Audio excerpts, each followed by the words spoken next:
Hello and welcome to another episode of Sports and Songs podcast. Oh, nice.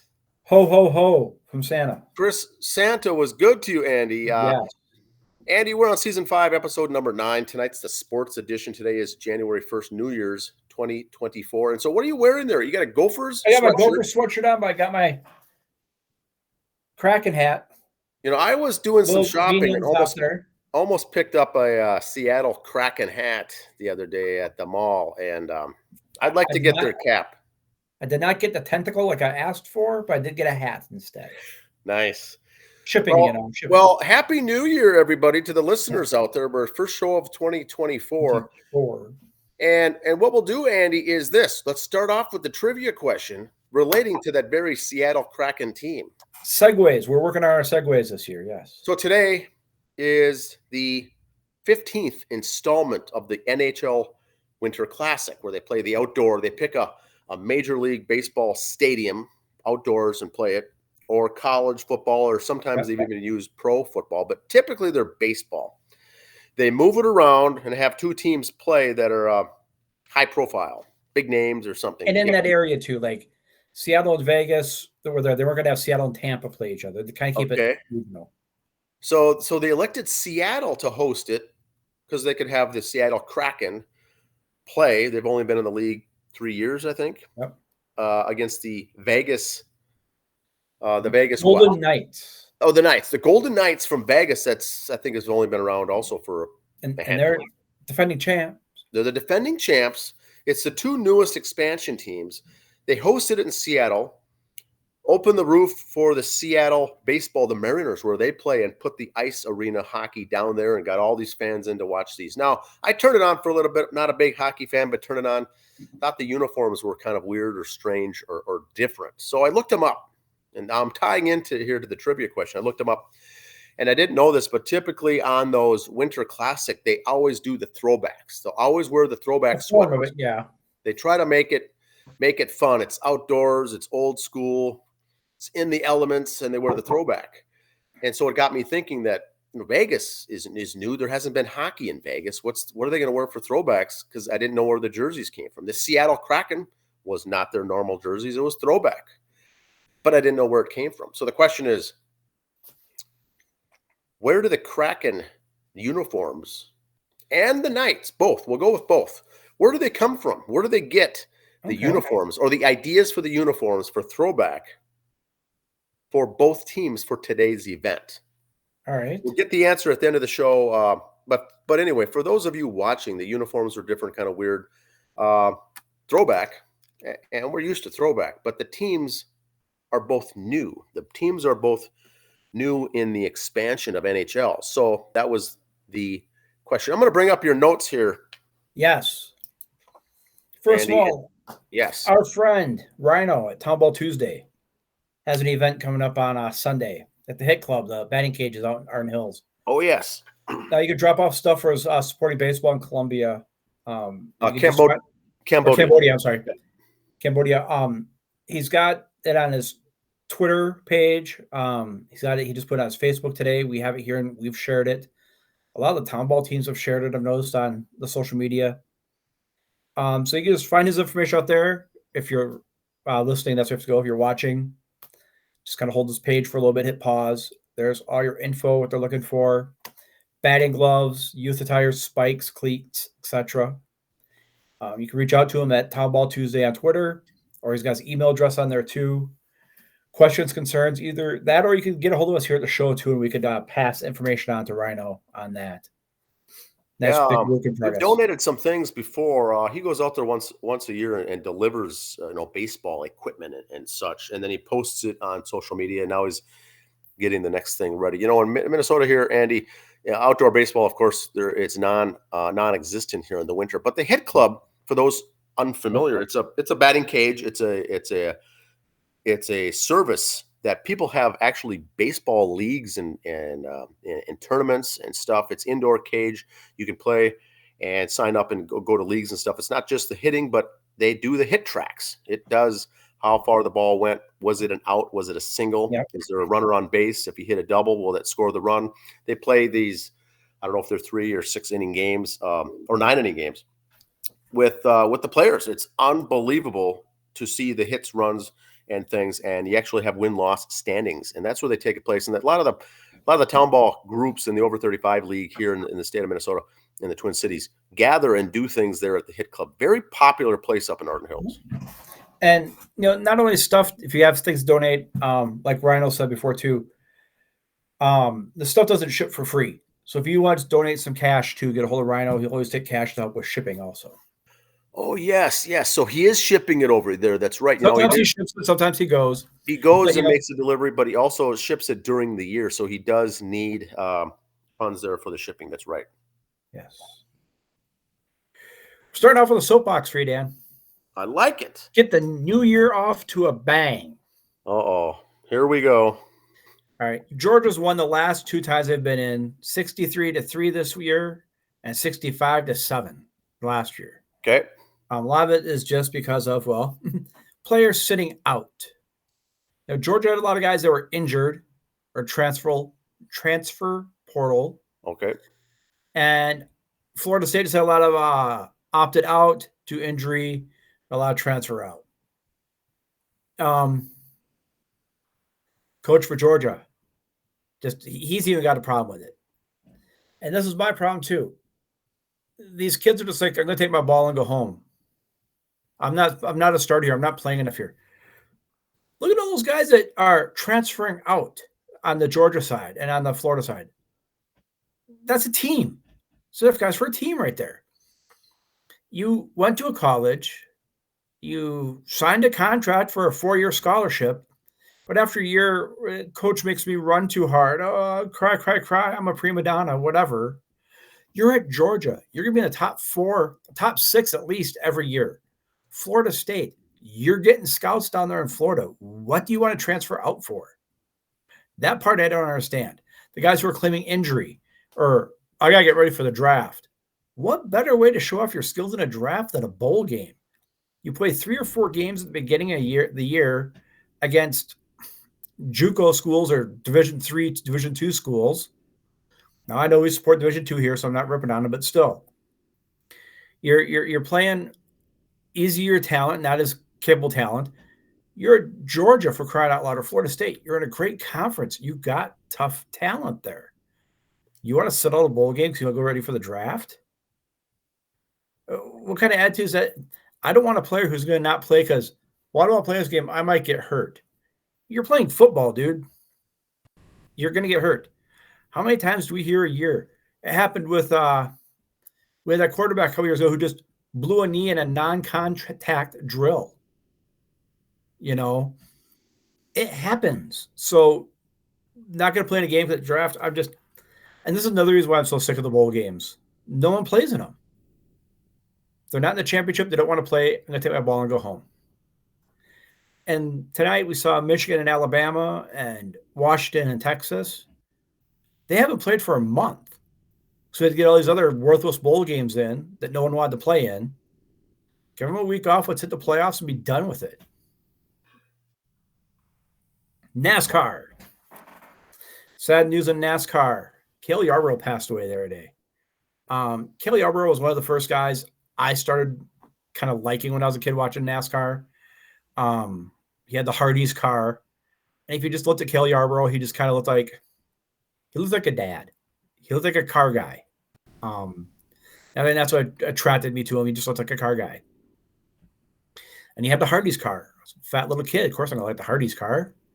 I didn't know how to like the Copenhagen car yet or the Miller Lite car yet. I knew what the Hardee's car was, so I liked him. I had the big plastic car, his, that Hardee's on it. I had his stuff.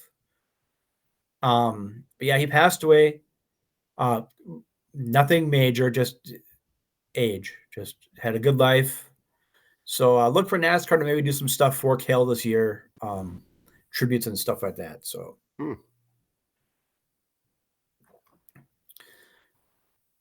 you want one more, please? Yes. Dan? Yes. Another soapbox. Oh, nice. USA Boxing has allowed transgender women to compete against female boxers under certain conditions from the 2024 after introducing a new policy. And of course, this is on Riley Gaines' site. Our girl Riley, she put on there Do you understand what this means? She says, men will be glorified for beating up on women. Not only glorified, they'll be deemed brave for such actions. I mean, this is the worst can of worms I've seen opened yet. This story was on Twitter or on the Facebook. We shared it on our social media. You can go find it. You find Riley Gaines. There's the writer, Isabel Baldwin of dailymail.com. Had this up on the 30th of December. You can find her article there. Just that, oh my goodness. So transgender men who want to say they're women are going to box women. Well, Andy, so here's the thing, for the listeners out there is most of these sports have after, Riley is the good thing that she's done is exposed some of these shenanigans here that are going on. And they pulled the plug. They said it's not going to happen. It can't take place. We can't do it. It just doesn't work. So now we get this article coming out saying that they will, in fact, a sport like boxing, they will allow it under certain conditions. Well, that's still beside the point. Riley's right once again on her tweet. But after all this, basically, that has been proven wrong. It does not work. It, in fact, backfires. Boxing is now going to say, okay, let's try it. Let's test it out. Slippery slope, indeed. I like what she said there. Yeah, I mean, it all started with Riley. She's a swimmer. The whole Leah Thomas thing, that's where it all started from. And don't get me wrong, there's some sports. There was an NHL goalie like 10, 15 years ago. Fine. You want to be a goalie in hockey? Fine. A woman in a man's sport. There was a woman pitcher for a while in the minors, the Saints for a while. I've bowled leagues and got my butt handed to me by women many a time. But there's just some sports where you can't. It's different. Boxing, swimming, track, tennis, you just can't. It's different. So this is just going to be one to watch. I want to see how the story folds out later. And I could see with, shooting or archery or, shooting or something. I don't have, that would not even be a story. But this is boxing. I mean, for goodness sakes. 41. Yes. 41 days till spring training. Oh. Which leads me to my little baseball meme of the day from the great Willie Stargell. It's Sandy Koufax's birthday. So coming up, he goes, trying to hit a Sandy Koufax is like trying to drink coffee with a fork. So 41 days spring training, Sandy Koufax's birthday, and the great Pirates uniforms of the 70s and 80s. Worst official in sports, I don't see the difference. The Detroit Lions Dallas Cowboy game the other day, the guy comes in, checks in as eligible. The ref sees it. They throw the ball to the guy. He says ineligible receiver. There's going to be some rule changes, I guarantee, this year. Where first of all, a lineman has to come in and say, hey, look at my uniform number. I'm an eligible receiver. Yet you allowed running backs, receivers, and corners to all wear whatever number they want now. So you've kind of thrown that, because it used to be your position was your uniform number. Yep. Except for linemen. Okay. Pretty soon you have to hit. And in that, the coaches for the Detroit Lions talk to the officials before the game. Hey, we might have two guys come in to be eligible. So they knew to look for this coming up. They did what they did, and they said they never did. What I think the rule change is going to be is when you come talk to the ref to do it, kind of like in basketball, you check in at the table. You're checking the ref, and he's going to have to announce. If he doesn't announce, hey, number 64 is eligible, he has to officially announce that. That's going to have to be what the rule is to change it. So there's none of this, I didn't hear you, I didn't see you. You stand in front of his face till he announces to everybody that you've checked in as eligible, which I thought they were supposed to do anyway. Yeah, I got a question, and you might know the answer is, I thought that the ref then would write it down on a little piece of paper, much like the umpire in a baseball game. Yeah. Someone pinch running, pinch hitting, he'd get out his little scorecard and add it. Yep. Hey, number 61 coming in, eligible lineman on this one play. Yep. Get out your card, write it down. Do they not do that, or is it just supposed to be just a verbal thing anyway? I thought it was just verbal, but I've always heard sometimes during the game the ref has announced it. So he must have just done that on his own the times I've heard it. Well, I think that I those think you are. need to I make that think official. You sometimes got to say something. those are when the refs are mic'd up and we hear those, but I don't Yeah. think they're broadcast on the public address announcing. But you're right. No, Typically, they should, is what I'm saying. there's one player that comes in and announces once they get down by the goal line, and recently they've been using two here with Detroit. Fact I'm or saying not, they should. is that there's room for error. There's room for human error there, that someone either missed it or forgot they heard it or didn't write it down, or they thought they got acknowledgement that, hey, I checked in.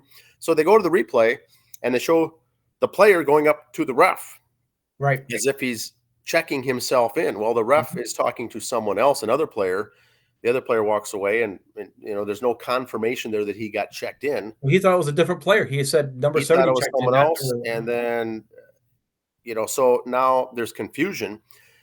I did not watch the game, but I heard all about this the next day. It was huge, huge news. And the question is, does the umpire or the ref in this case, can't they just come forward and say, "Look, I made a mistake. I know that he came up and told me, but I was focused on something else. I made a mistake. Sorry, my fault." Or go back and check the replay.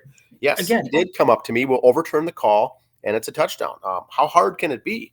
I mean, it was a scoring play. Don't they get reviewed anyway? Why couldn't they review that part of it too? Yes, and so they all dig their heels in, and they don't want to admit a mistake. But you're right. There's too many human variables in play here, that allows for something to get missed or misrepresented. Or I thought that he, winked at me and confirmed. We had that the other day with Kansas City. The guy lining up for the wide receiver looks down the line to the ref and double checks to confirm that he's lined up, even though he's offsides, not offsides, but in the neutral zone. And he says, "Look, I got confirmation. That's why I checked with the ref, and he said it was good." Well, obviously he wasn't. So what went wrong there? And so all of these things are human error, and it's very frustrating. Or like if you ever watch soccer, pro soccer, especially European soccer, when there's a substitution, the guy holds up a big hold card and says, "Hey, number 18's coming in, number 5's coming out." Have something like that, and the side judge could see it, acknowledge it. Yes, I see it. Okay, you're good. Something needs to change on that rule. Yeah, it's too much. Now, does Detroit need two guys coming into to be eligible? That's up to them. It's legal. They can certainly do it. It makes it more difficult, but I think if you want bigger guys on the line, because it might be a running play for a 2-point conversion or goal line, you only can have so many guards and everything at the line. So he has to check as an eligible receiver, like a tight end. So you can't have 4 guards on one side and 3 guards on the other. And so the jerseys, you mentioned earlier the jerseys, and in the past, the centers, guards, and tackles always wore something in the 50s, 60s, or 70s. Yep. 50 through 79 was the only numbers that they could wear. Is that the same now, or can they wear different numbers also? I think linemen still wear the same numbers because they're not glory hounds like the receivers or the safeties or the corners who want to wear number 4 or 3 or 0. So they'll come in and notify the ref and say, "I'm going to be eligible for this particular play." They acknowledge it, and the play goes on. Well, how did this get screwed up? I don't know, but it did cost them the game and a possible seeding and a possible home field and all this other domino effect, which is the real heartbreaker of this whole thing, is all that stuff. The game itself was still a good game, and they scored the touchdown, but wow. Some NCAA stuff. Caitlin Clark now has the all-time assist record. Okay. Got that against the Gophers. So congratulations to Caitlin. With 35 points and 10 assists, Caitlin Clark has her 8th career game of 35-plus points and 10-plus assists. The rest of Division I over the last 25 years has a combined 10. She alone has 8. It's just amazing. So she's just something else. And there's her career stats. First player in D1 ever, so male, female. 3,000 points, 900 assists, 800 rebounds. The record book is good. Basically, pretty soon be called Caitlin Clark, 4 years at Iowa. Yeah, imagine the stadiums or arenas named after her in the future. The statues in Big Ten, Iowa she's on the road, City, they're selling out. Big Ten, all these things, how impactful she has been on the sport. But I thought it was funny as the Gophers put a big thing up. Oh, our game against Iowa here at the barn is all sold out. It's not because of you girls. It's because of Caitlin. Just admit it. Yes. Don't take the credit that we're so good. We sold out. No, they're coming to see Caitlin. So just relax. Correct. And you want another one, Dan? Yes, please. Another. One more soapbox for you. Here is the Sugar Bowl press conference. Texas quarterback Quinn Ewers. He's just sitting there. Everybody else talking to Archer Manning, who probably won't play. Why was Archer even out there for media day? I didn't see this. This is awesome. Why was he even out there? And why would you want to talk to him when the guy who's playing in the game in the semifinals, no one wants to talk to him? You want to go talk to the Manning kid. And I don't have no problem with Arch Manning. No. I could care less if he does whatever. But as a fellow journalist, why are you over there talking to him? You see, one of the microphones there is CBS Austin. That's Austin, Texas. You get to talk to him all the time. So what are you doing there? You know? And look at the other guys around. They're like, well, everybody else is over here. I better be here too. Why? It's the a great starting quarterback in the semifinals is over there and no one's talking to him. It's a great shot because it's a great point. The focus with these journalists and whatnot is the squirrel mentality. Someone yelled squirrel, Arch Manning's over here. They all go flocking, and you miss out on Quinn Ewers, the starting quarterback in the national semifinal game. No one's talking to him. Brings back to the Super Bowl press conference with Marshall, with guy from Seattle. Let's talk about Russell Lynch. Oh, Lynch. Marshawn Lynch. It's like, I'm just here so I don't get fined. Okay, if this kid's out there, he's got other things to do than sit at a press conference. He's got to get ready for the semifinal game. And you're all over there talking to Arch. Yeah, the players are focused on the game and the big game that it is.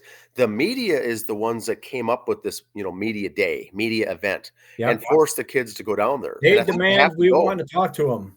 I don't think it's an option. They've got to go. So they've got to shut down what they're planning to do that day or that afternoon or for a couple hours, get dressed up and answer questions. They don't want to be there. They don't want to be answering questions. They don't want to be doing this. The media wants them to do it. And now they're focused on Arch. I got no beef with Arch, like you said, but, poor Quinn. He wants to go maybe spend time with his family while they're in New Orleans for the day. Nope, I got to sit by myself. Some AEW news. I did a little preview show for their pay-per-view last night. I got one wrong. Oh, well. Okay. One news. Their champion, who did lose last night, Maxwell Jacob Freeman, they took him off their page. His contract technically ended last night. Now, is this a storyline? Is it, or not? Is it real or is it story? He is technically not under contract, so he's not listed on their active roster. His big gimmick that he had going all year was, I'm a free agent in 2024, so it's going to be the two companies will be bidding for my services. So are they? Was that a storyline? Is his contract really up? Can he show up at WWE tonight or whatever? Who knows? If he thinks he's going to WWE and getting a bunch of money, he's sadly mistaken. They will lose him in the shuffle so fast it will hurt, but he'll have his check so he won't care. Kind of like a lot of other sports. He'll go there for the money. He'll think he's going to go sign with the Yankees, and you're going to be the third string shortstop. So, but you get your money and that's all that matters to you, then do it. If you truly love the business, you'll take a little bit less, stay here and be a champion. So it's up to you. Interesting. High school boys hockey or basketball. Basketball. Here we go. Standings as of this week 4, December 27th, 4A. Boys basketball, it's got Wayzata Park Center, Lakeville North are your top 3. Minnetonka undefeated at 5th. Farmington at 6th, undefeated. The rest have 1 or 2 losses, but high school sports, you play a lot of non-conference tough teams early on. So that's why the 4-2 Lakeville North or 5-2 Shakopee Sabres could be ahead of the 5-0 Skippers or the 7-0 Farmington. So Give it time. It'll all work itself out in the end. 3A, Tino Grace, Alec, and Mankato East are your top three. But Illinois St. Margaret dropped from 2 to 10. They're at 3 and 2, so they must have lost to someone they shouldn't have. 2A, Breck Holy Family, Minneapolis North. It was MVL, Minnesota Valley Lutheran at 6. Bell Plain at 8. Welcome to the top 10, Eden Valley Watkins and Albany. And 1A, Cherry, Dawson, Boyd, and West Central area are your top three. There's Fertile Beltrami at 9. That's up north by Red Lake County. Some northern schools there. Gals basketball. Tonka 1. St. Michael Albertville 2. Hopkins 3. 3A. De La Salle, Alexandria area, and Benilde St. Margaret. Delano at 5. 2A. Albany, Providence Academy, Minnehaha Academy. Jordan at 5. Dan, question for you. Yes. What is the Jordan girls team? The men are the Hubmen. What are the girls? Ladies are the Jaguars. Okay. I couldn't remember. Different nicknames, yes. And I know you knew someone who went to Jordan at one time, so I need you to know that. Yes, correct. You got a friend of a friend. Good trivia question. What is a Hubman? Or is that another show for another day? Well, the hub is the big thing back in the day was the hub of the county. Everything took place in the hub of the county, and your town wanted to be the hub, and so Jordan and Scott County was the hub. Their nickname was the Hubmen. This was before women's sports came in, so now they got girls sports, and they had a dilemma, and they called them the Jaguar. So now they've got two nicknames. Very strange question. It comes up every year. That same question comes up, and they wanted to put an end to it by voting to have an all new team and nickname, boys and girls, all new logo, all new uniforms and everything. But it just keeps getting voted down. So they are different. You got enough of the good old boys still there to keep it up, huh? Yes, yes. All right. 1A, Gals, Mountain Iron Bowl in first. Shocking. Every sport, they're tough. Yeah, they're there. Boys hockey. It's that time of year again. Tonka Wayzata Chan Edina, 1, 2, 3, 4. Chan has to really increase in their sports with football this year, no hockey. They're getting some good players there in Chan. Watch for them. Now, this was the rankings as of the 27th. Tonka 8-0, Wayzata 8-0-1. They played each other their night, to a tie. Okay. So Wayzata's 8-0-2, and Minnetonka's 8-0-1. So, and there it is. Ta. Wow, that's good stuff. And in the Lake Conference, because of the other games, that was Tonka's first conference game. So they're in third place with 1 point for the tie. Wayzata's in second place because they've had two ties. They tied Eden Prairie, who lost to Edina. Do the simple math, you could figure that out by looking at the standings there. Edina's got the 1 win. Eden Prairie's got the 1 loss. I wonder how that happened, So there you go. And Class A boys, Hermantown, War Road are the top 2. Again, I'm pretty sure you can flip those around throughout the year. And the girls hockey. Hill Murray, Minnetonka, Andover, 1, 2, 3, Edina 5. 1A, Orono, Academy of the Holy Angels, or just of Holy Angels, I guess. Crookston at 9. And that's all I got, sir. That's good stuff. Busy time of the year here when it comes to high school sports. End of the year, start dabbing in them. Yep. The they start off with all the non-conference and all of these other games and whatnot, and it starts really in earnest January. This is going to start good games, good matchups here. Their conference schedule, yep. Conference, this conference schedule kicks off. So I got a big college information, college bowls for you. Yes. Big Ten. Bowling. As of today, Michigan beat Alabama in overtime. Wisconsin got beat. Iowa got beaten. So overall, the record is 5-4. The Big Ten teams won 5 games. Big Ten teams lost 4. They're done now, except for Michigan will have that one game left on a week from tonight for the championship national title. But Michigan's the first team other than Ohio State in the Big Ten in the last 10 years in the new format to even win a game in the semifinals. Only Ohio State's ever done that, and they've done it twice, going on to win it and then losing it in the finals. So they've won a semifinal twice. It took Michigan overtime to do it, but I think you're right with that comment about that Georgia game. I didn't know that the Georgia had so many opt-outs on your soapbox. I know that the focus on the media was Florida State opting out, injuries, portal, they're leaving. Part of it was due to protesting that they didn't get in, so they wanted Georgia had those opt-outs, and they still won by 60. Yes, and then Georgia had 27 guys out. I didn't know that. I thought they were playing with a full squad. They both had 27 out, and Georgia still won by 60. So that's the sad state of affairs. Florida State was undefeated. I repeat that, undefeated coming into that game, and they got beat by 20. The line was beat by 60. The line was 20 points, which I thought was over the top, a little unnecessary. Michigan's the only undefeated team left. The others that were undefeated are all lost. Now, Texas and Wisconsin and Washington are playing right now, but of those who have played that were undefeated. Very interesting. Now, the other thing is, the Gophers. We're here to educate, Dan. We're here to educate. And so that Florida State-Georgia game on last week's episode, I said, actually could be one of the best bowl games that there is. A 5 against a 6, an undefeated team that's angry to come back to win against a very good team, Georgia, that won back-to-back national titles. That's probably your best game to watch over the weekend. Well, it turns out it wasn't. Oops. So they won by 60.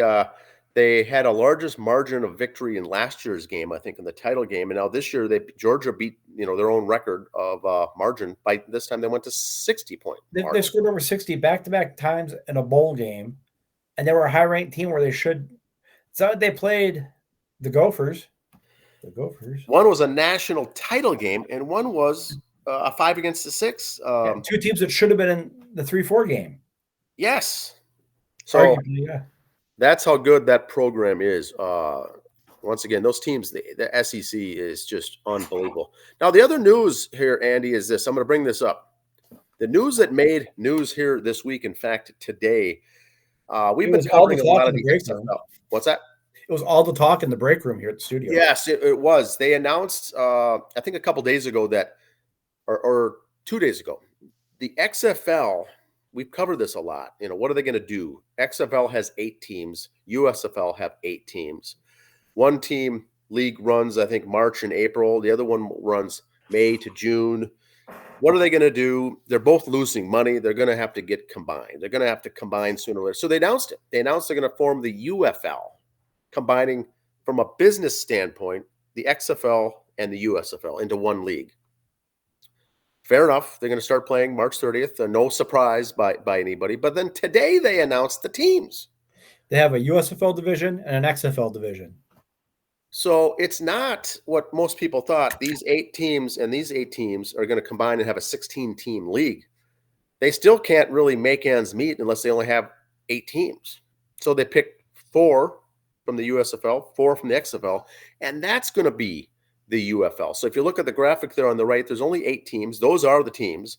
They picked 4 from the XFL, 4 from the USFL. That's going to be the name of their division. There's going to be the USFL division, the XFL division, and the new league called the UFL. So, and Texas still has 3 teams.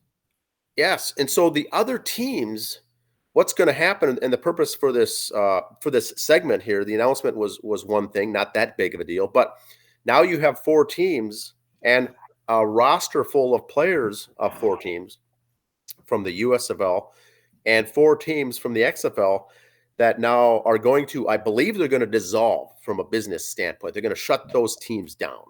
But the players under contract from those are going to go into a player draft, I believe, a separate draft before the normal amateur draft goes on or whatever. But they're going to have to draft those players to pick those up so the best can get selected to go on. Now, it's going to be interesting.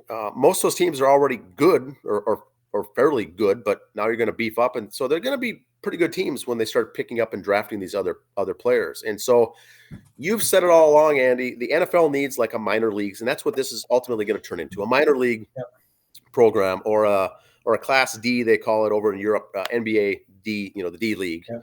And that's where the players are going to get their experience. It's not going to compete with the regular season. They're going to be able to play, and it's going to give these small market cities a chance to get pro teams like they've already had now. But it's going to be a better product on the field. And I like the fact that Fox and ABC, ESPN are part of it. You're not getting buried on the CBS Sports Network or FS2 or TNT or something like that. They're not main networks, main channels. Big money, but these big broadcasts are going to carry these shows to compete with spring baseball. And once again, the NHL season's winding down by this point. The NBA season's winding down. College baseball and Major League Baseball haven't really started yet. And so it's going to pick up that market for the people who like it.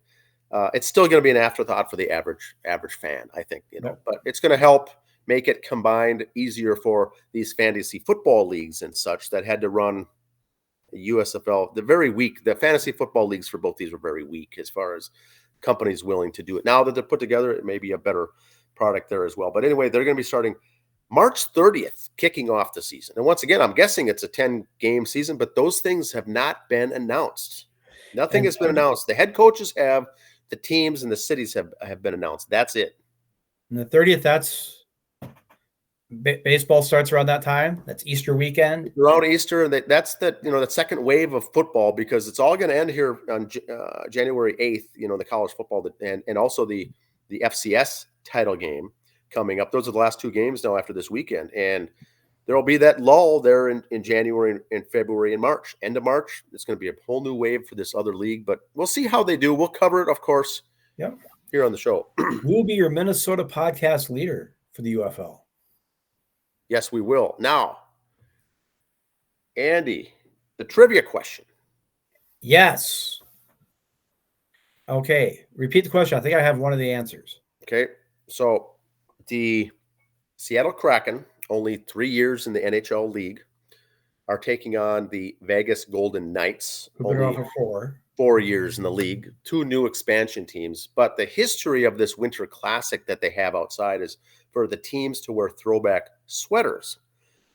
I turned it on today, didn't recognize from anything the sweaters that were being used. They looked goofy, strange, but I knew there was some connection to it. So the question was, where did they get the throwbacks from? Okay, I know this one from my Kraken history. Yes. And also, Marshawn Lynch has been doing the stuff, the tours around. I was watching the Seattle Seahawks football game the other day. They kind of talked about a little bit. Seattle had a hockey team back in the day. I think they were there for a season or two, and they actually won the Stanley Cup one year and then moved. So they kind of got some of the graphics from them, but they incorporated the Kraken word into they kind of melded the two together. From the original team back in the 50s or whatever it was, 50s or whatever, to today, kind of mixed them together. Well, you're right. The throwbacks for Seattle was not the Kraken. They weren't around, but Seattle has a long history of NHL hockey, and hockey, of course, up in the Pacific Northwest. It was 1917. They were around for a few years, but 1917, they won the Stanley Cup as the Seattle Metropolitans. That's what it was. Metropolitans. So what they did was use the throwbacks from them. Makes sense. Fair enough. Use the Kraken name emblazoned on that that barber roll, I think is whatever it is. But everything else was the same. So that makes sense. But I don't know if the average fan knows that. Now, I like the name Metropolitan for a team. I like the Mets. I like that Metropolitan. Yeah, I like that. It's got a nice ring to it. You like that for some reason. Now, the Golden Knights, I had to do some reading. They don't have a throwback. And in fact, there's no history in hockey, professional hockey in Vegas, anywhere. So there's nothing. So here's what they did. They went back and said, as long as you guys are using the 1917 for Seattle, we'll come up with a team. We'll come up with a logo and a jersey and a sweater that if the Golden Knights were around back in 1917, what would they look like? So they got a marketing team together and said, here's what we think they would look like in a fake or a faux throwback. Instead of a throwback, a fallback. And so that's where the jerseys came from. There is no such thing, but if Golden Knights were around in Vegas in 1917, they put out there on display the sweaters of what they envisioned it would have looked like for that time period. And so that was really all it was. Very interesting stuff. That's a trivia question. So, yes, there is no history in Vegas, but the 1917 Seattle Metropolitans didn't know that. And we're here to educate. And yes, that's what we do. All right, everyone, have a good week. We'll be back next week again. Have a good one. Toodles. Toodles.